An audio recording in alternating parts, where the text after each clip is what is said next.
It's officially cold season weather because I might be wearing a relatively short sleeve shirt, but I'm also wearing huge fluffy boots. What does everyone call it? Spooktober? Hi everyone, welcome back to my channel. I am Emily, and as a writer of YA books and reader of YA books, I think I am in the perfect position to be a total butt about the category, but also nerd out about it. So today I wanted to talk about some of my favorite and least favorite tropes in YA fiction. Some of this falls under all kinds of fiction categories, but we're gonna focus on YA because that's mainly what I read. There are only 7 tropes on this list, 2 bad and 5 good. There are really only 2 bad because most of my annoyance comes from these 2 tropes, and they are in so many books. I'm selective, but when I decide to get mad about something, I go all in. We're going to start with the negative so that we can end on a positive note. Yes, I'm positive sometimes. Shut up. Worst trope number 1, romantic ass butts. Hey, ass butt.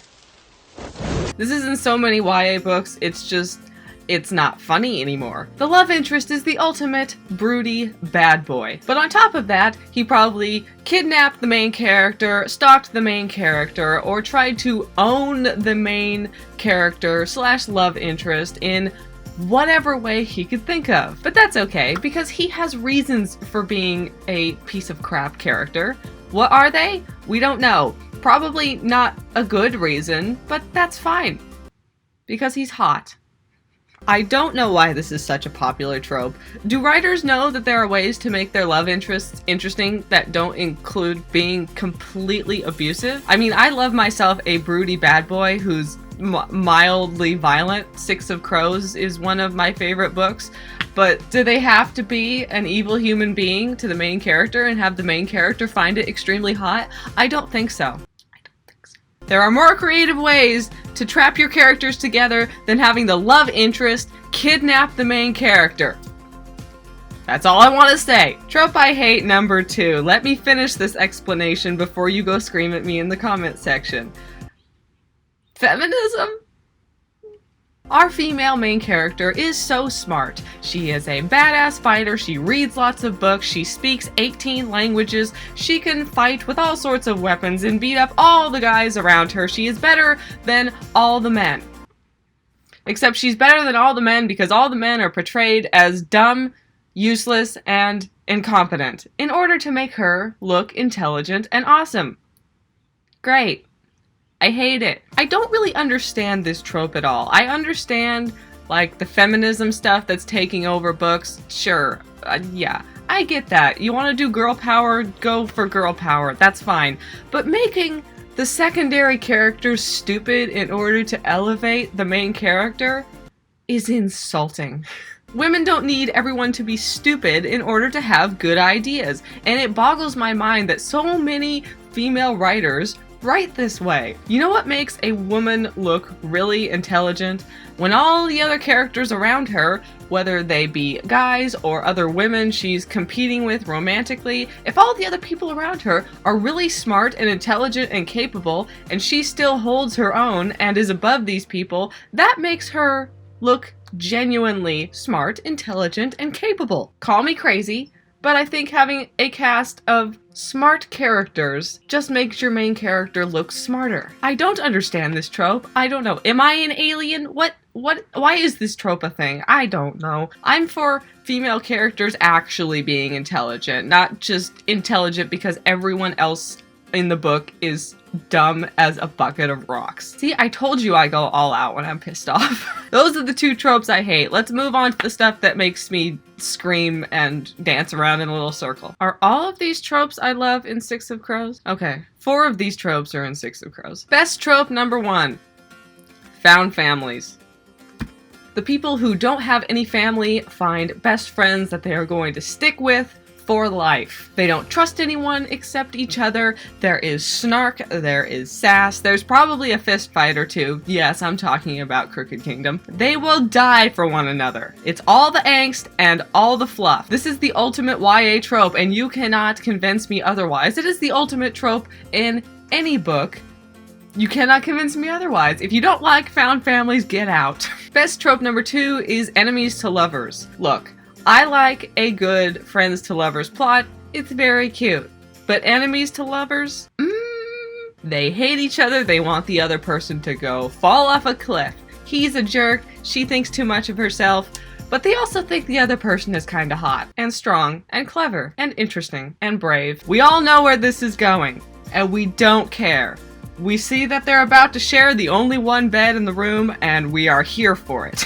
When this is done right, i.e. neither person is actually a nasty, horrible person, and then they become lovers, because that's just ick. But when it's done right, it is the best, fuzziest, angsty, and fluffy romance ever. It is some of the best drama, and I will always ship it no matter what. Trope I love number 3 is the scary warrior that is really just a marshmallow on the inside. One of my favorite characters is this character.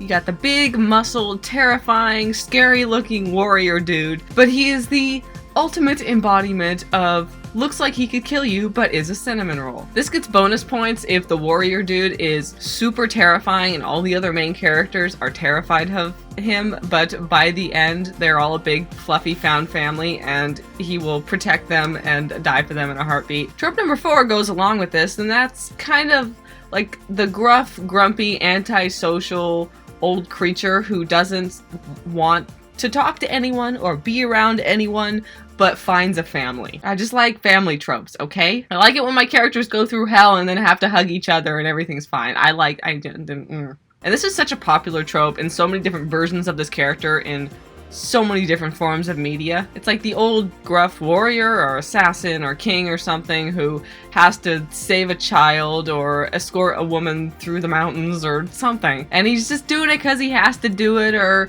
he's gonna make money at it, and then, oh dear, he starts to care for that person. He grumbles about them constantly, but they worm their way into his crusty old heart, and there is lots of feelings along the way. This could be a female trope too, but I see it most often in male characters, and I don't know, there's something more fluffy about it that way. But I will accept any form of this trope. I have this trope in some of my books too. Was I always this sappy? And trope I love number 5 is Beauty and the Beast retellings. Yes, really. I know. For someone who likes to make jokes about A Court of Thorns and Roses, this probably sounds crazy. But when these stories are done well, they are so good.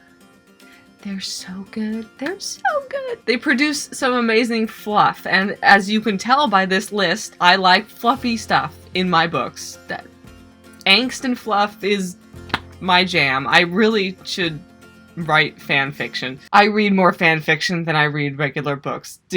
No, let me get this straight. I despise Beauty and the Beast retellings where the Beast character captures the Beauty character. I don't think it's cute. I don't think it's romantic. There are better ways to get your characters to be stuck together.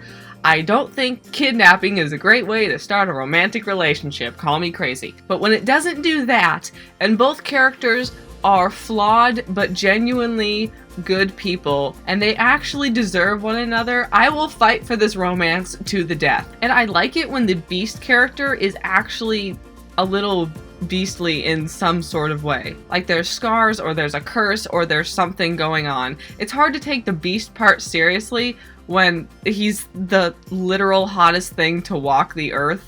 Authors, you can make your Beast characters ugly. I promise we can take it. I have this trope in several of my books too, and I really need to just trim it back. Just decide on one book to do the Beauty and the Beast trope in. Come on, Emily, you can't write 3 different series with Beauty and the Beast tropes in it. I'm probably gonna write like 5 different series with Beauty and the Beast tropes in it, and don't care. It makes me happy. So those are the 5 tropes in YA books that I absolutely adore, and the 2 that make me want to scream. Let me know in the comments what your favorite or least favorite trope in YA books is, or in whatever category of books that you read. You can go ahead and give me a list if you want to. I will read it joyfully. Thank you all so much for watching. I really hope you enjoyed this video. If you did, please remember to subscribe and ding that little notification bell. It really helps out my channel.